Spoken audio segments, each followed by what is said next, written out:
Good morning, champions. Welcome to the session.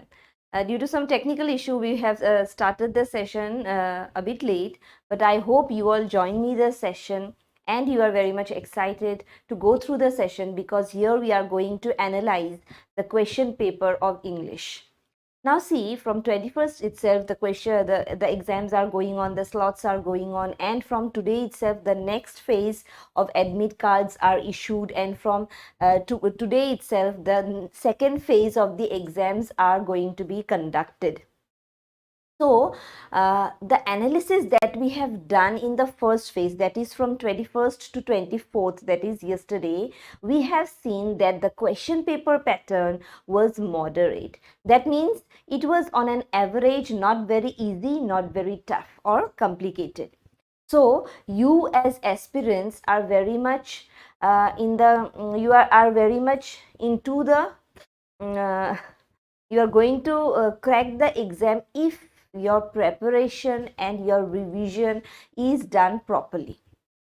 So it is very important that in this time, because some of you are already in the exam hall, you are giving your exam, some of you have your exam slots in the second half of today itself, some of you are going to give your exam from tomorrow onwards.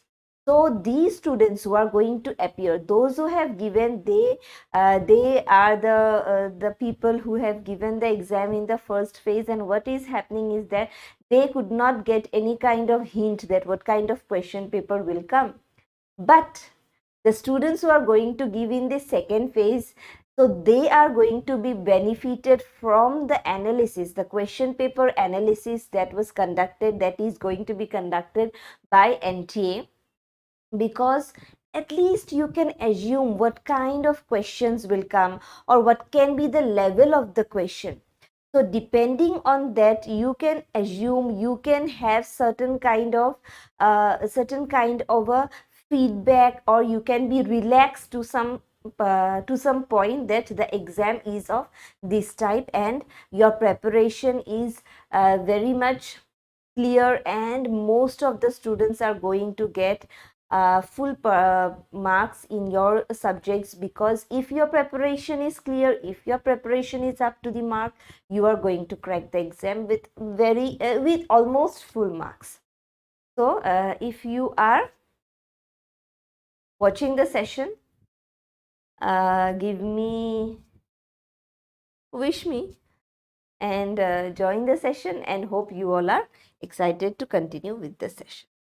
So from the collection, from the information that we collected from a few students that have already given their exams, from our the aspirants, those who have subscribed us, the candidates who have already given the exam, and from our near and dear ones, from our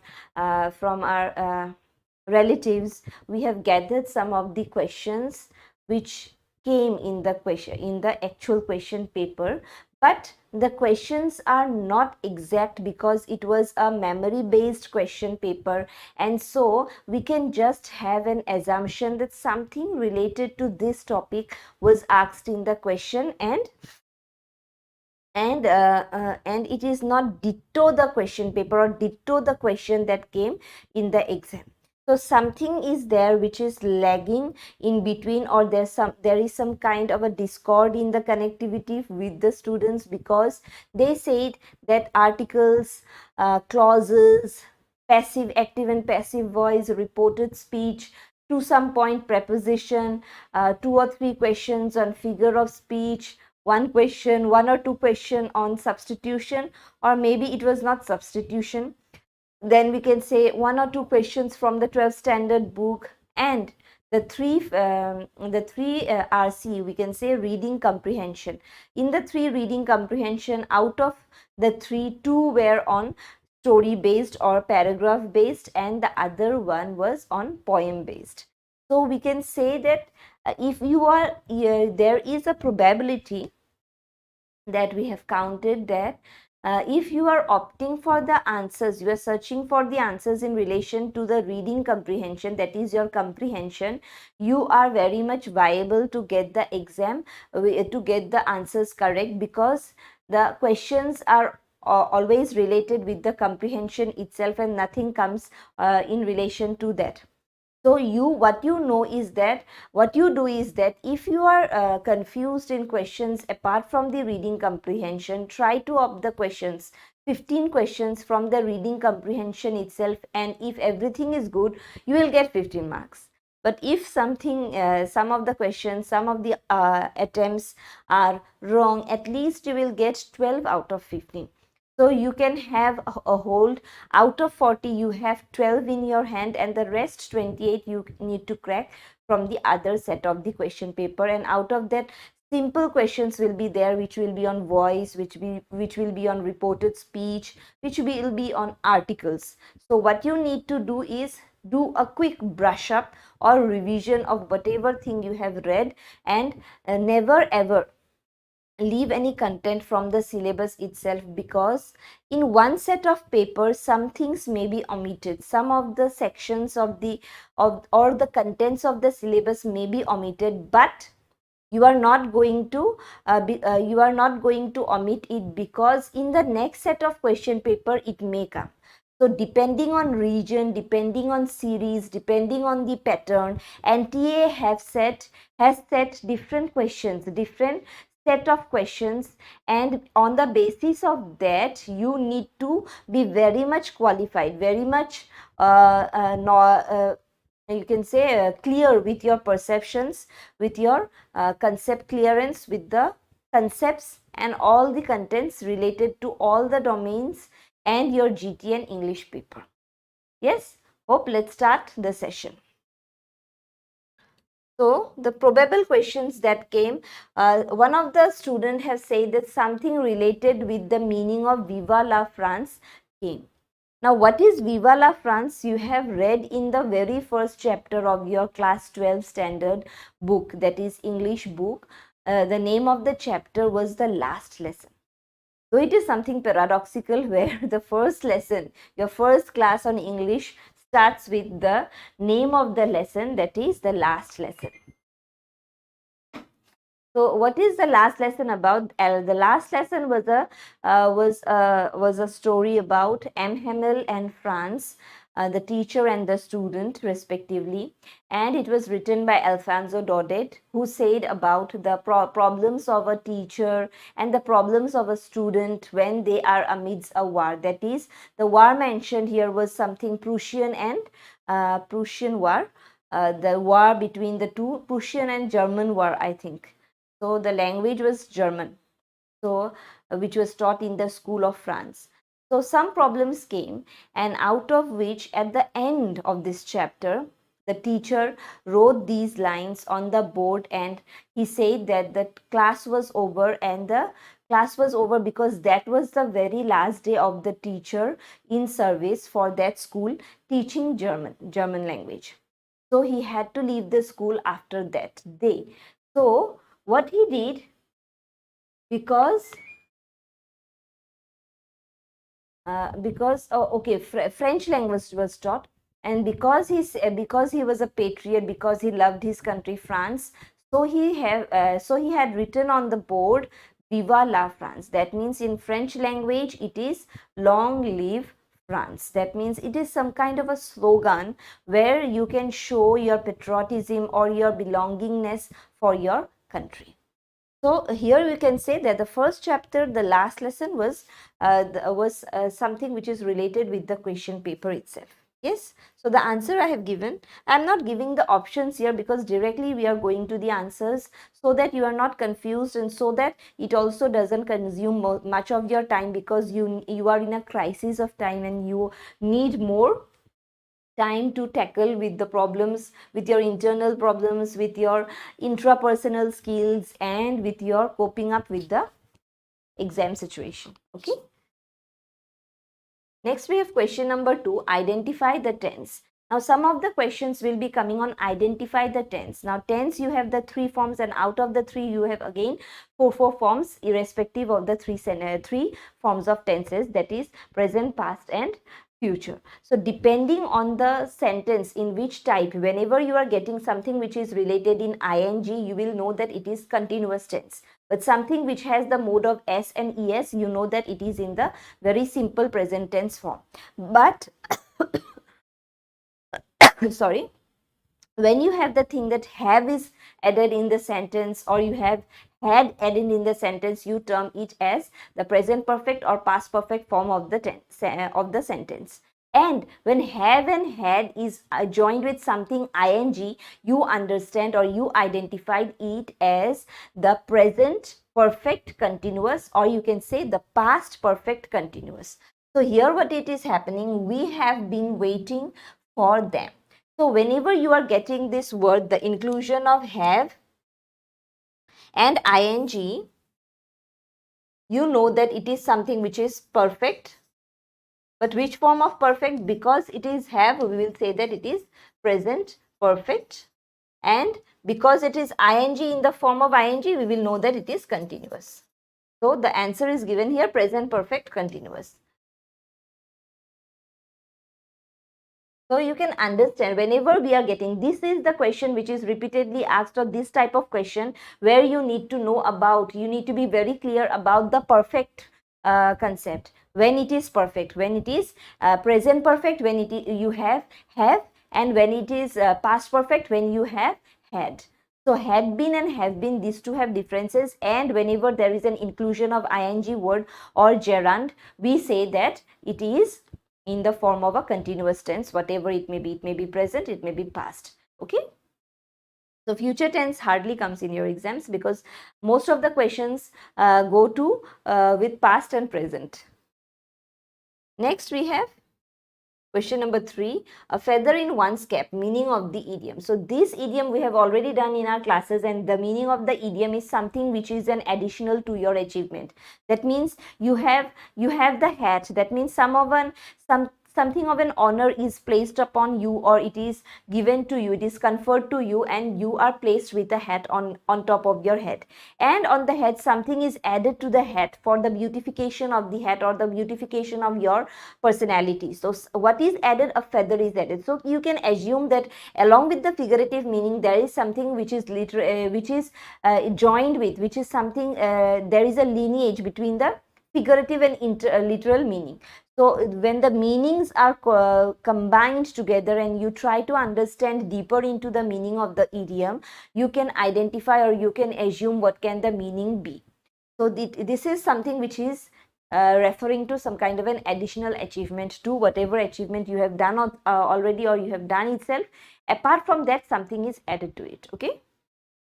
Next we have question number 4, gift of the gab. Gift of the gab also I have done in my regular recording classes, and even in the live classes I am most probably. So gift of the gab means something which is related with your speech, that is eloquence of your speech, in which the way in which you speak, the way in which you in the way in which you express your inner feelings, that is the way in which it is called that a person has the special quality, that is he is specially known for his gift of the gab. That means the personality, or the way in which he expresses his inner feelings. Okay, that is eloquence of speech. Eloquence means the sweetness of speech.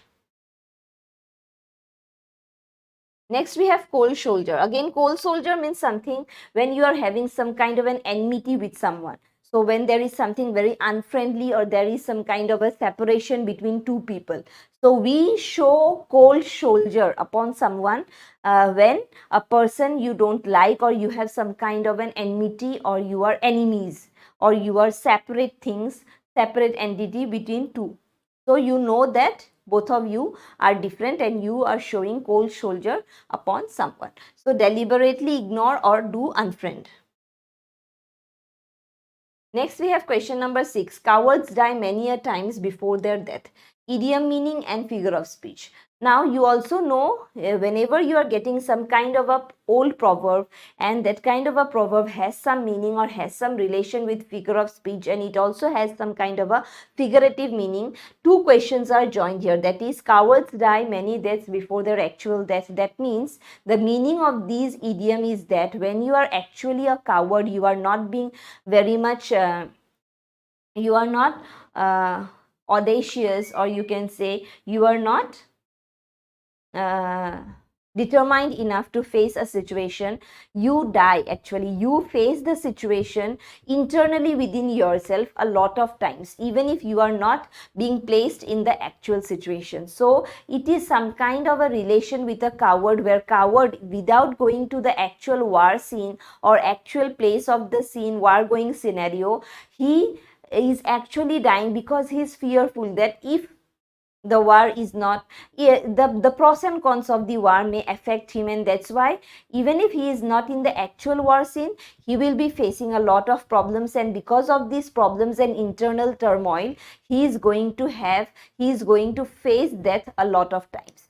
So that is in relation with the figurative meaning of our actual lives. Whenever we are very much fearful towards any kind of a situation, we actually face the problem internally a lot of time. This figure of speech, this idiom has a meaning with figure of speech where there is some kind of an exaggeration.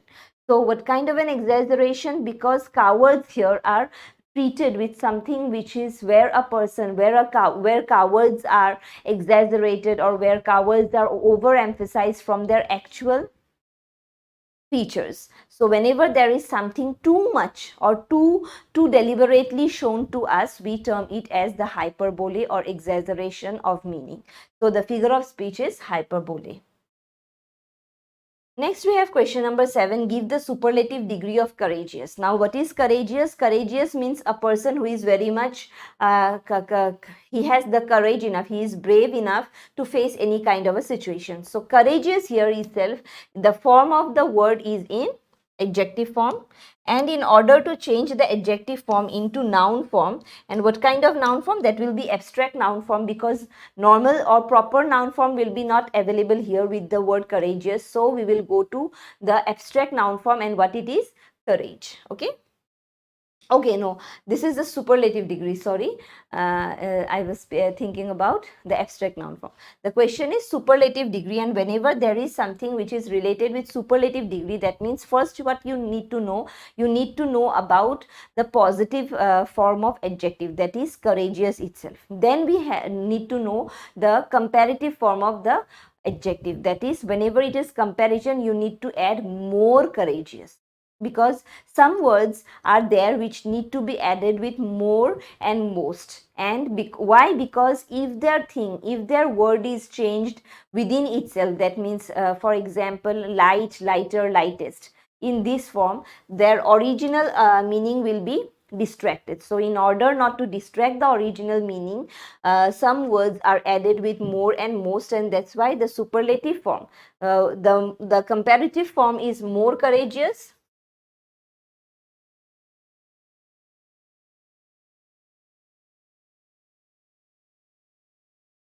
So, and the superlative form is most courageous.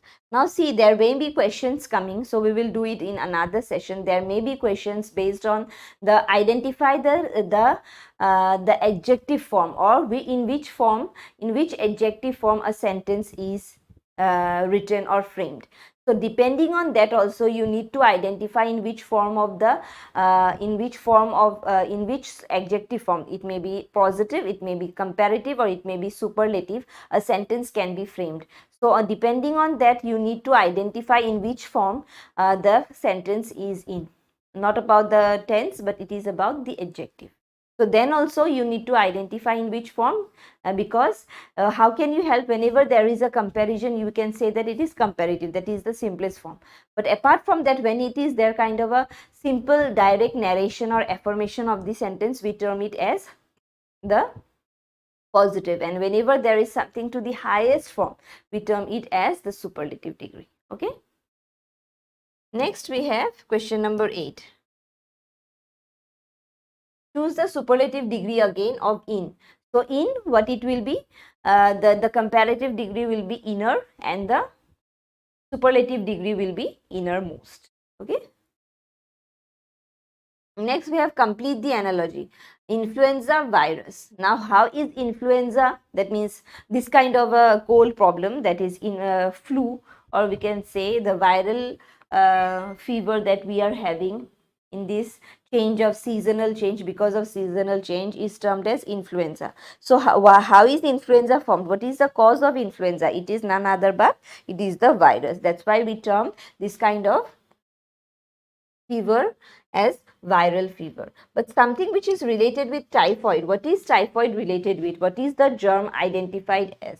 This is none else but bacteria. So be very clear in what are the diseases caused by virus and what are the diseases caused by virus. Because this type of question, though it is included in English itself, it is one of the question from the science background, and it is also a part of the question. It is a part from the GT paper where you need to know that this kind of a general knowledge you should know. Even if you are not a student of science, you are from the humanities background, you need to know some of the basic concepts related with diseases. Okay. So we can also relate here corona. Now, what is corona? Is it bacteria or is it virus? So try to do it as homework. Next, we have question number 10. So what is question number 10? Question number 10, can we use slang in our formal letter? Can we?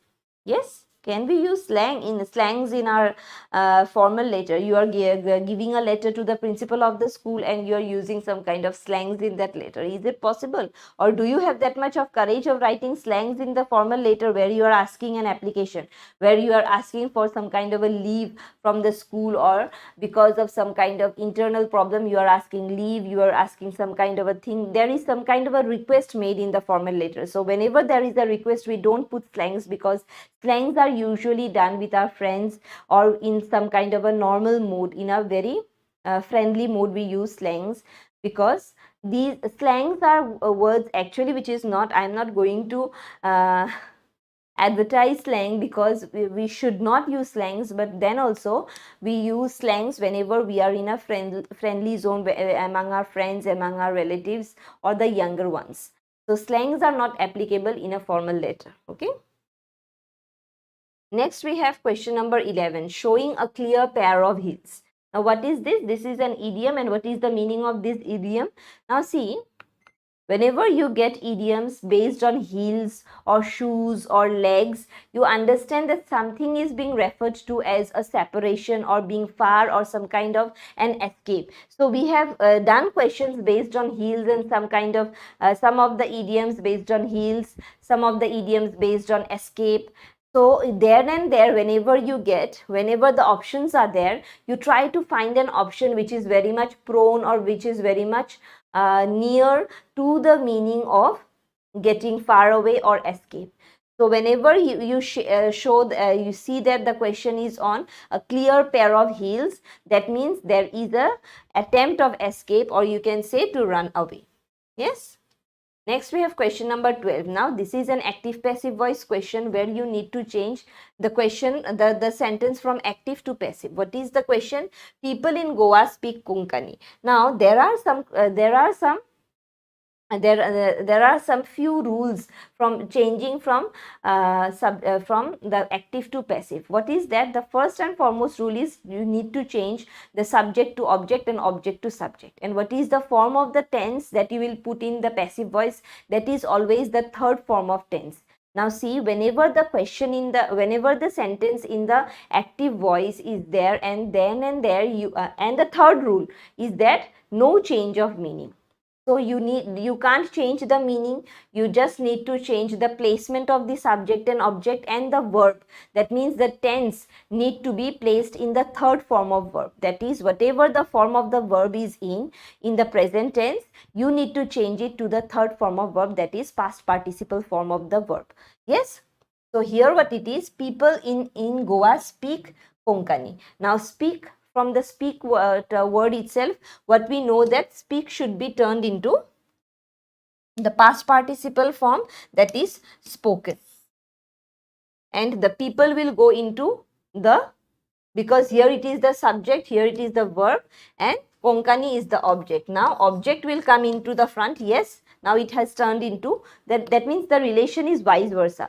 So what it will be, Konkani will come into the subject point of the placement, then it is the verb that is spoken, and because it is in in Goa speak Konkani. So it is in the simple present tense form. So whenever it is simple present tense, we will place a simple that is a singular verb, and that is in the present form, or we can also say the helping verb of is. So by the people will be added. Why? Because we need to be very much clear with the meaning. So if we write only Konkani is spoken, so it will be an incomplete sentence, because the total meaning of the question, the sentence in the question is not expressed. So we need to add the object of the sentence, that is people of Goa, and with the word, with the addition or with the conjunction word, that is by. Yes, why? Because the other thing is not being placed. That means there is no clear definition of the object here in the question itself, in the sentence question itself.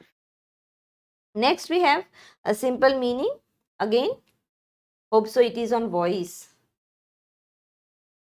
Okay, yes, we should respect elders. Now see, where again there is the change of the vice versa placement of subject and object, and whenever there is something related, the verb is in the form of modal auxiliary. That means can, could, shall, should, again may, might. So these kind of words, the modals, the 11 modals that we have, whenever there is a modal placed in the auxiliary verb, then we have to put the same form of the modal, and that's why elders should be respected. So something which is going to be, that means something which is ought to be or should, we should do, there is some kind of a moral obligation. So that kind of a sentence, this is a sentence which is actually an imperative sentence where you are giving some kind of an advice or order. So imperative sentences, the meaning is clear that the tense need to be in the third form, and because it is a modal auxiliary, that means it is the helping verb here is in the form of a modal. So whenever it is modals, so I have already done concepts. The clear conception of modals is done, and if you are not being very clear with the concept of modals, go through that session where you will understand about the 11 modals, okay, and their usages. Next we have question number, she sent me a gift. Again, in question number 14 itself, we have the same concept, that is change of voice, and she has sent me a gift. So what is there? You can do it. So we will be discussing here. So again, there is a change of she and a gift, that is the subject and the object. What it will be, again a gift will be placed in the subject form. Has sent, that means whenever it is has sent, that means it is in the form of third person singular number, and we is in the form of sent, that means it is in the past form. That is which form of past? It is in simple past. So again we will put it in the simple past form, we will place it in the third form of verb, and what it will be? It has been sent. So has been sent, that means when we put has been, it is in the simple past form, and it is in the third person. That means third person, whenever it is third person, we put it whenever the third person is in singular form, we put has as the helping verb here. So a gift has been sent to me by him. So to me, why? Because she has sent me a gift. So the word me will change to me here, because it is the first person. So me here is in relation to the first person, and whenever there is the first person, this first person will remain the same here. So first person is same, and him, why? Because she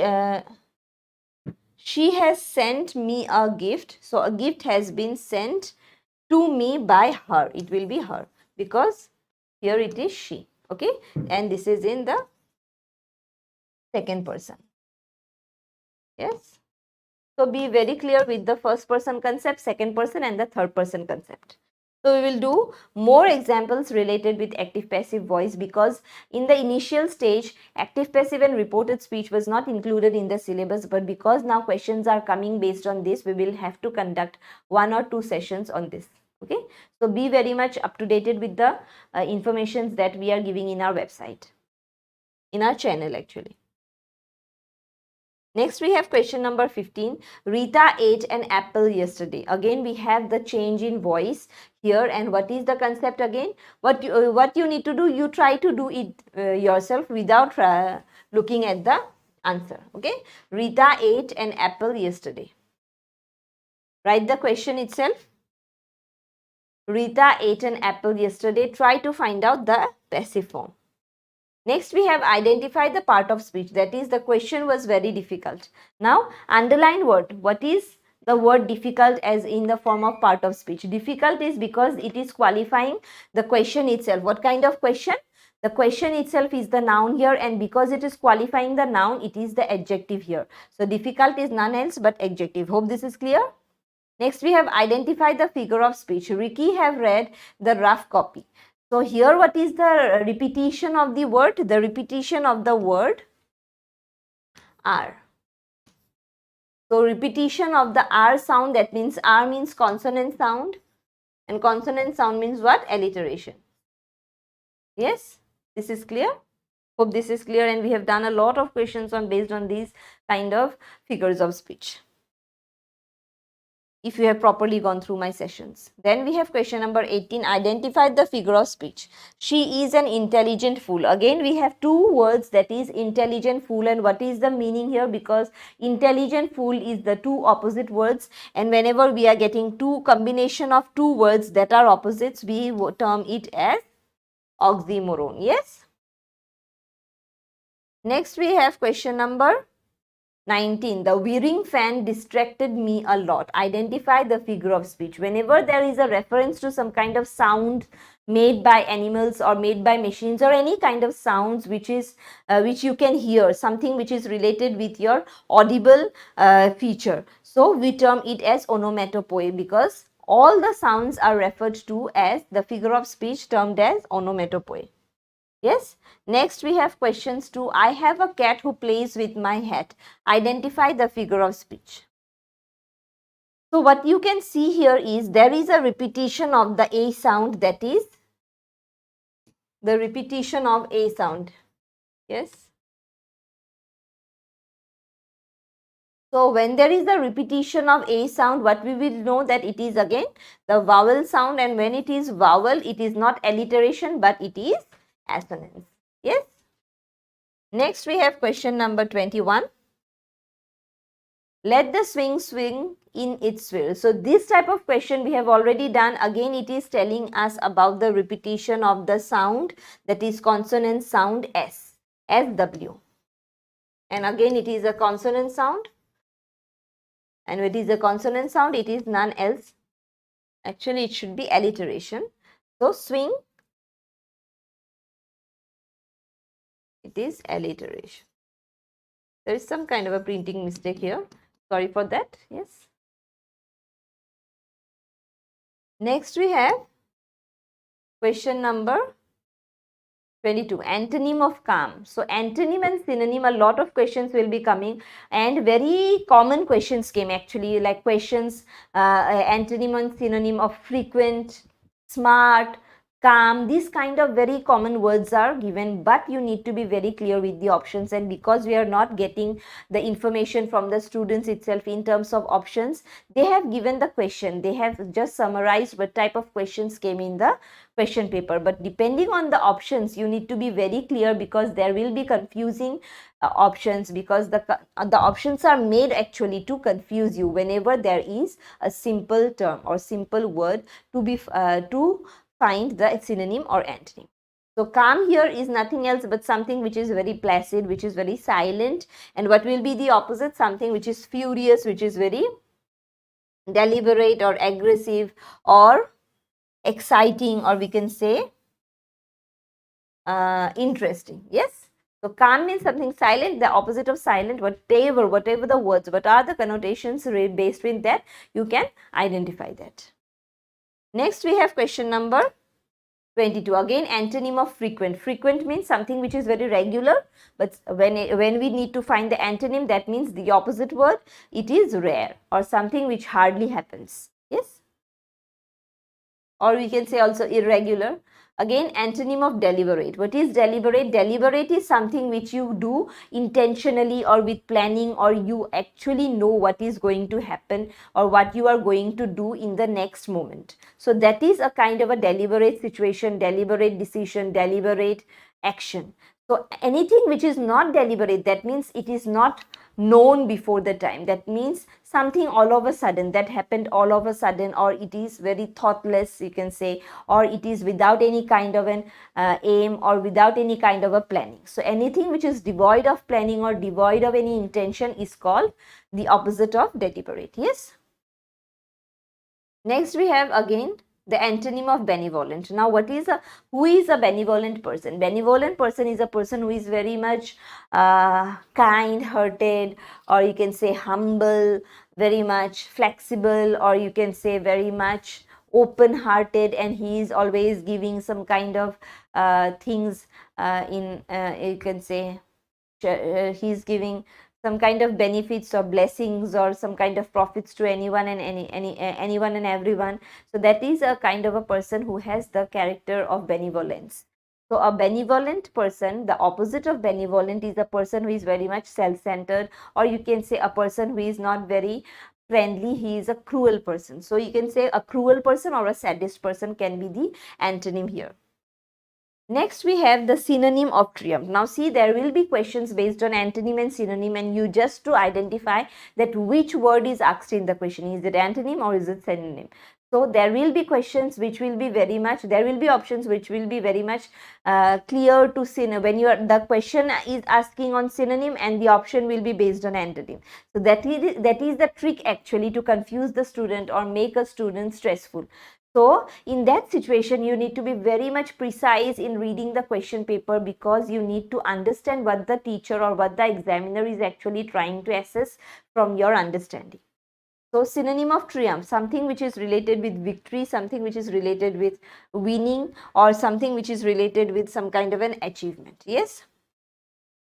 Next we have synonym of spurious. Now what is spurious? Spurious is something which is very defective, or you can say which comes out of defective sale. So something which is defective, something which is not very clean, something which is very disturbed, which is not regular, which is not healthy, or you can say which is not formal. So that kind of a thing is called spurious. So something which is abnormal, irregular, dirty, and we can say also say fake. Yes. Next we have question number 28, synonym of gullible. So gullible word we have done in our live sessions in the question discussion itself. So what is gullible? Gullible is a person who is very innocent or open hearted, or you can say prone to any kind of new information coming to him. So that kind of a person is termed to be gullible, who is very much open to new influences, or which is very much open to new activities. So that is a person who is termed as gullible. So gullible is innocent, or we can say open-hearted, or we can say prone to any kind of new influences. Yes. Next we have question number 29, synonym of blatant. Now blatant, what is the synonym of blatant? Blatant means something which is very clear or which is very transparent. So something which is clear, transparent, or we can say open, so it is termed as the blatant reality. Or blatant reality means something which is some kind of an open secret. So there is nothing which is hidden here. So blatant reality. Okay. Blatant is an adjective, and it helps us to know something which is related with reality or transparency. Next we have add articles. So any one of the article, a and the, out of a and the. So the sentence here, an apple a day keeps the doctor away, is actually a proverb. And so what we will do, before apple, we always know that because of the vowel sound we need to put and apart from that, because this is a proverb which is usually used by our parents, by our doctors, by our physicians, and so we have a great hold upon this kind of a proverb, where we know that each day we need to have an apple in order to keep ourselves healthy. Yes. Next we have question number 31. Oh, yes. Change into indirect speech. Again we get into the term of direct and indirect speech. And what is the question here? The change here which we need to do is, the first one thing is the change of the quotation. So here what happens, the thing is said from first person to second person, and the same sentence when it is delivered to a third person, So that kind of a delivery or that kind of a speech related problem or speech related change or form of the change is termed as the direct to indirect speech. So the form of the change in the speech is termed as from direct, that means which is directly said from first person to second person about the third person, is said by the is said to the third person again by the second person or third person about the first person. So something which is related with the change of the form in which the speech is delivered is termed as the change of indirect direct speech. We have already done a lot of questions based on these. Not so go through those sessions if you have any confusion, and still we can add more sessions based on this kind of words, that is clauses, voice and speech. So what is here? Do not use sharp things, Rita said to me. And this is a kind of an imperative sentence where something is given as an advice.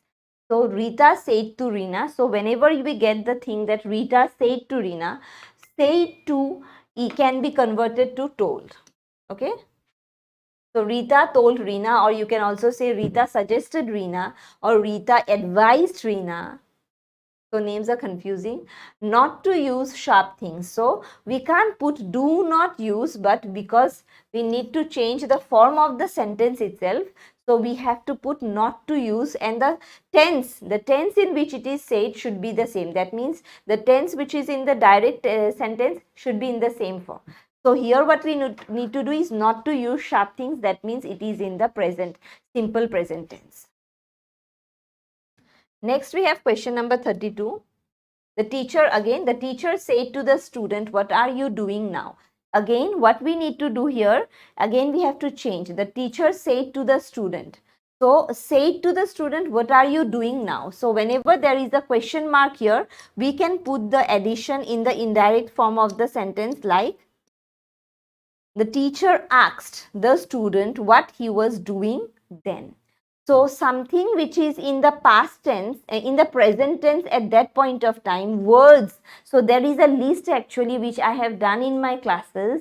So words which are placed in the present tense here, when it is changed into the corresponding past tense. So when there is a change in the tense here, in the from direct to indirect, so we need to change the tense in the corresponding form. That means when it is in the present form, present continuous form, it will be changed into, because doing is present continuous. So what it are doing. So here what we will do the corresponding change of tense, and we will go into the was doing, because here again what we know, it is past continuous. So the teacher asks the student what he was doing then. And words like now will convert into then, today will convert into that day, tomorrow will convert into the day after tomorrow, or you can say yesterday into the day before yesterday, the day before, and the tomorrow will be converted into the day after. So a few things, now to then, a list of words, a list is given in the book itself, and in my class also I have given that some of the changes will be done from direct to indirect whenever you are changing the form of the speech. Yes. Next, more again we have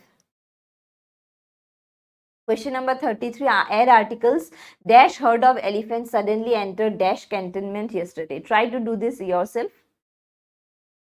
Next, again articles. I have seen dash one-horned rhino today. So whenever there is the addition of Y and W sound, so the pronunciation is based on the semi-vowel, that is Y and W. So whenever the pronunciation is based on Y and W, we will always put the article N. So be very clear with this. Next we have add articles again. Okay, this one is the same one. Identify the clause. I have a car which is red in color. Now, whenever there is the reference to clause even was not added in the syllabus itself, but because it is added in the question paper given by NTA, we need to do a quick revision of the clauses. Because what are clauses? Clauses means additional sentences. So, whenever a sentence whenever there is two parts of the same sentence. So I have a car. So this is one of the form which is red in color. So next part, whenever there are two sentences joined together with some kind of a relation, what we need to do whenever there is a reference of clause itself. So clause is something where we need to emphasize is that we need to emphasize on the word which is being focused in the second part of the sentence.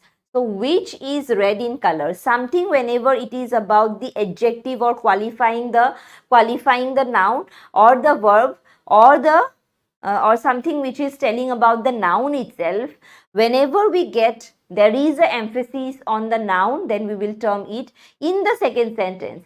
So in the second part of the first sentence itself, in the sentence itself, whenever there is a second part, that means that is a clause or that is an incomplete sentence, because incomplete part of the same sentence. So the incompletion of the sentence can be completed when the entire sentence is joined together. But once it is joined, we need to understand there is a separation or there is a difference in the part of the sentence and the second part. In the second part, we need to find out that which word is more emphasized or which word is said or spoken in the second part. So whenever there is something which is spoken about the noun, it will be termed as the noun clause. Whenever it is about the adjective, it is termed as adjective clause. And whenever it is speaking about something of an adverb, we will term it as the adverb clause.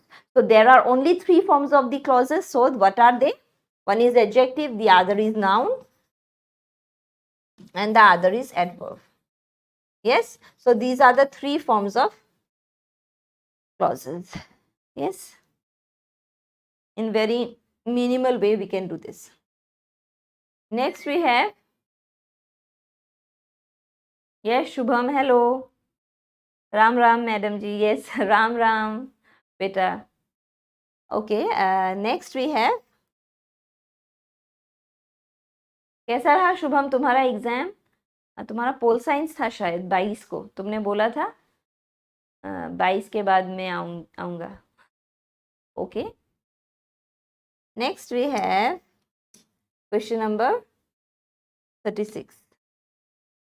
So can you, Shubham, can you give us some kind of hint that you have already appeared for your English paper and Pol Science and Geography, if I remember correctly, then you can add some of the hints that you have given in the, you have got in the pattern of the question paper.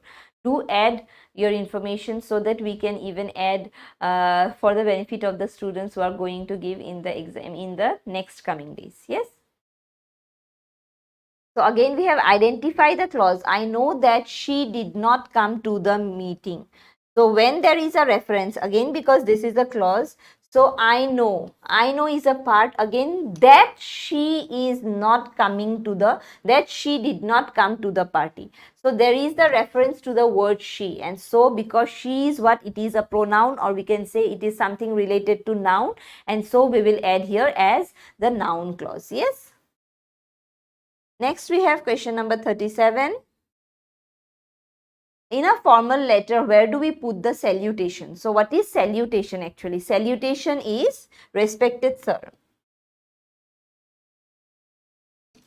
So when we put respected sir in a formal letter, so it is a formal letter, so we can't put dear sir, but we have to put respected sir. So when we put respected sir, comma, after the receiver's address or before the subject. So before the subject or after the receiver's address, we put the salutation, that is respected sir, and after that we start with the subject and then with the body of the letter. So one or two questions will be asked based on, actually will be asked, I can't say, because the first phase is already gone of the exams, and so some of the students have said that one or two questions came based from the formal letter part, that means the application part. Yes.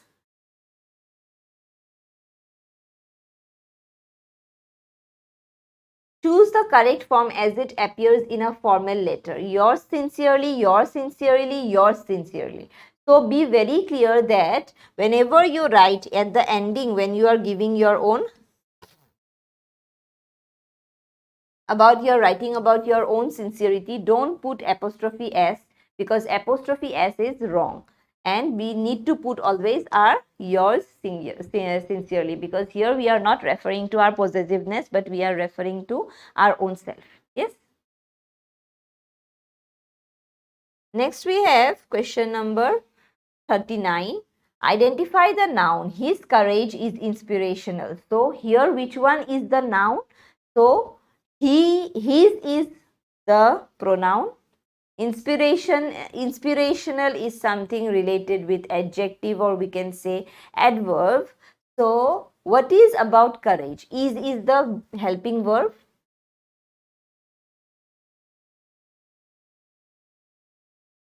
So left is what? Courage, and courage is what? It is the abstract noun. Yes, abstract noun. Okay, what is the abstract noun of courage? What is the I have already done the adjective of courage, that is courageous, and we have the forms of three: courageous, courageous, more courageous, most courageous. Next we have question number 40. Identify the abstract noun form of probable. And what is the probable? Probable is an adjective, and the abstract noun is probability. Yes.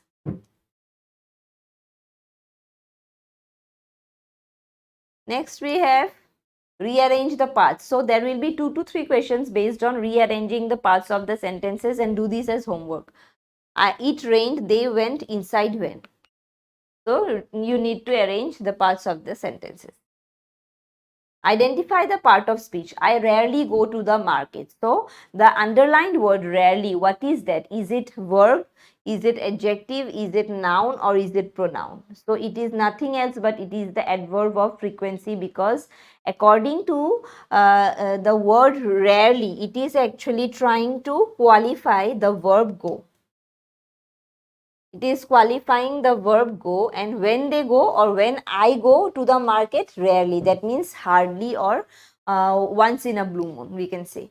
So that is a kind of a frequency. What kind of frequency? It is an adverb of frequency. That means how many times he or she goes. Next we have question number 43. Identify the incorrect sentence. So this is also an homework. Sugar is sweet, the sugar is sweet. So in some sentences we need not to put the definite article the, because here it is not referring to the sugar which is in the ball, or the sugar which is in the container, or the sugar which is in the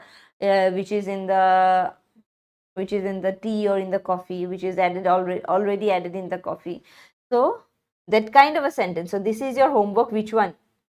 Is personal letter a formal letter? No, because personal letter is a letter where you are trying to refer to your dear and near ones, and where you are referring by giving addressing with dear X, dear friend. Yes,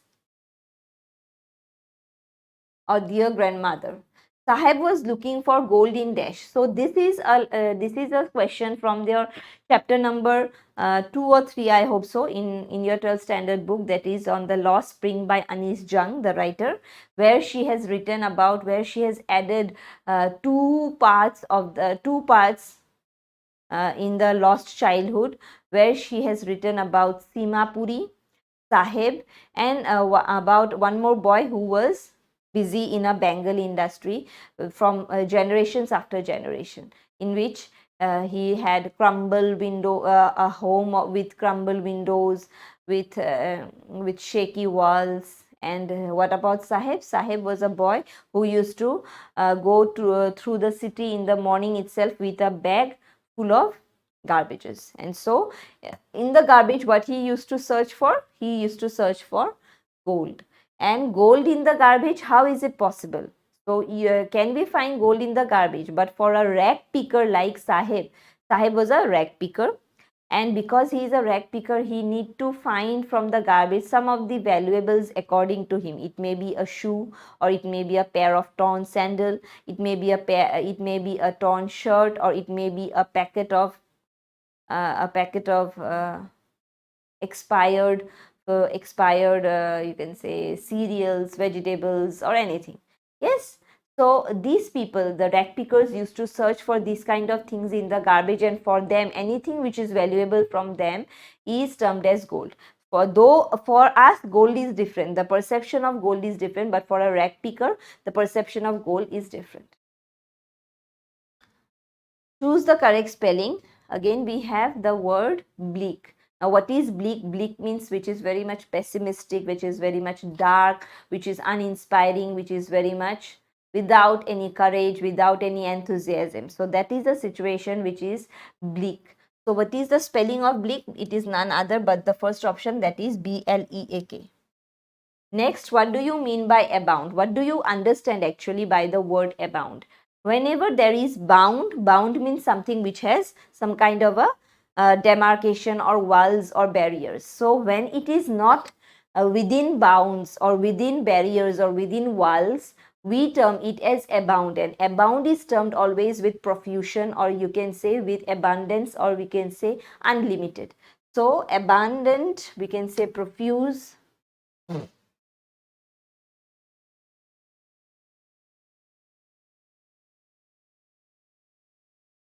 Yes, profuse, or we can also say unlimited. Yes, hope this is clear. Next we have question number 48. He was surrounded dash false promise. Add a preposition. So he was surrounded by false promises. So whenever you get confused with the word with or to or in, so it is surrounded, and surrounded is referring to some kind of a demarcation with location. So surrounded is always placed with the relation with placement of a location. So when there is something in relation, there is an understanding of location, so we term it as by. Yes, this is clear. The answer is given itself. Next we have question number 49. The temple is dash the north of the city. So where is the temple? The temple is, whenever, now see the to, the preposition to, here again we need to add the preposition, and which one is the preposition? The preposition to.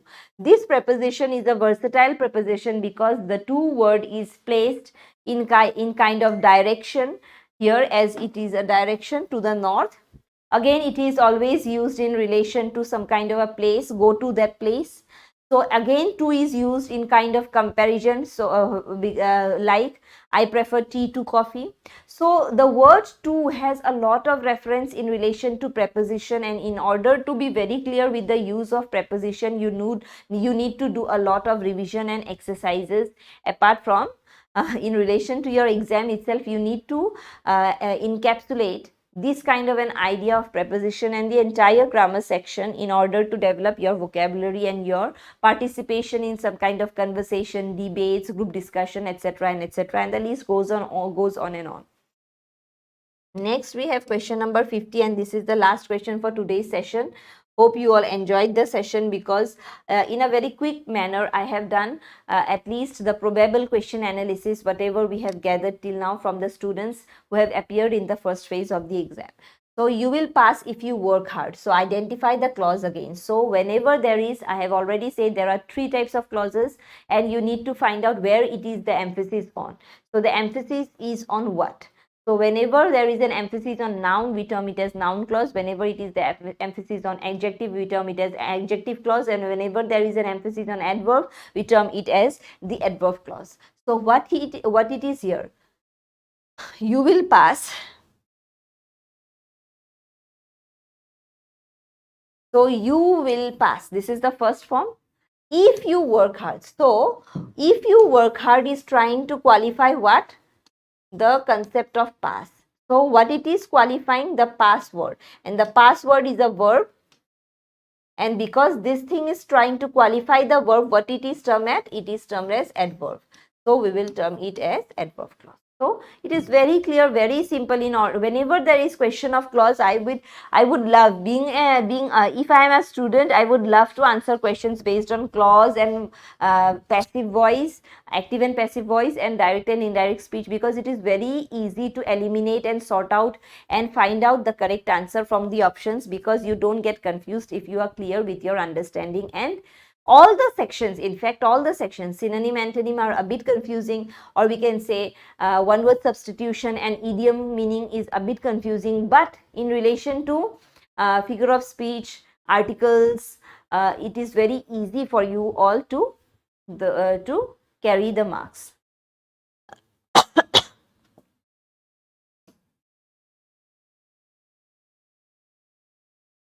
Yes, with this we come to the end of today's session.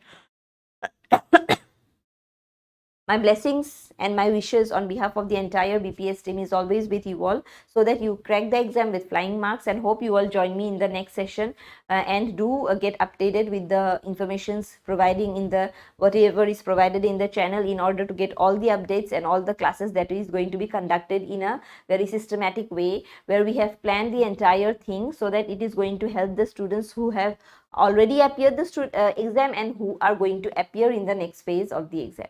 So with this, we come to the end of this session, and thank you for being with us throughout the session.